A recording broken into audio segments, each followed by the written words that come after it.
నిర్మాణ పనులు చేపట్టాలంటూ గ్రామస్తులు ధర్నాకు దిగారు. యాదాద్రి భువనగిరి జిల్లా భూతాన్ పోచంపల్లి మండలం జూలూరులో గ్రామస్తులు రోడ్డుపై బైఠాయించి ధర్నాకు దిగారు. జూలూరు నుంచి పిలాయిపల్లి వెళ్లే ప్రధాన రహదారి పూర్తిగా ధ్వంసమైందని వారు ఆవేదన వ్యక్తం చేశారు. రోడ్డు ధ్వంసం కావడంతో నిత్యం రోడ్డు ప్రమాదాలు జరుగుతున్నాయని, ప్రాణాలు పోతున్నా పట్టించుకోవడం లేదంటూ ఆగ్రహం వ్యక్తం చేశారు. ఇప్పటికైనా రోడ్డు నిర్మాణాన్ని వెంటనే చేపట్టాలని డిమాండ్ చేశారు.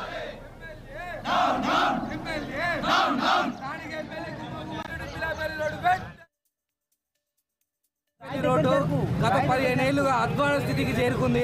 అయినా కానీ ఏ ఒక్క నాయకుడు కానీ స్థానిక నాయకులు కానీ ఎవరు పట్టించుకోకుండా చలనం లేకుండా ఉన్నారు. ఆ రోడ్డు మీద పోయే ప్రజలు చాలా ఇబ్బంది పడుతున్నారు.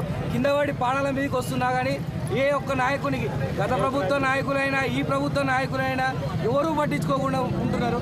ఈ ప్రభుత్వం అయితే అసలు రోడ్డు గురించి పట్టించుకునే నాయకుడు దిక్కు లేకుండా అయిపోయింది. మాకు అయినా 2 నెలల చేపిస్తా అన్నాడు. మాకు గెలిచిన 2 నెలల మాకు ఈ రోడ్డు వస్తా అన్నాడు.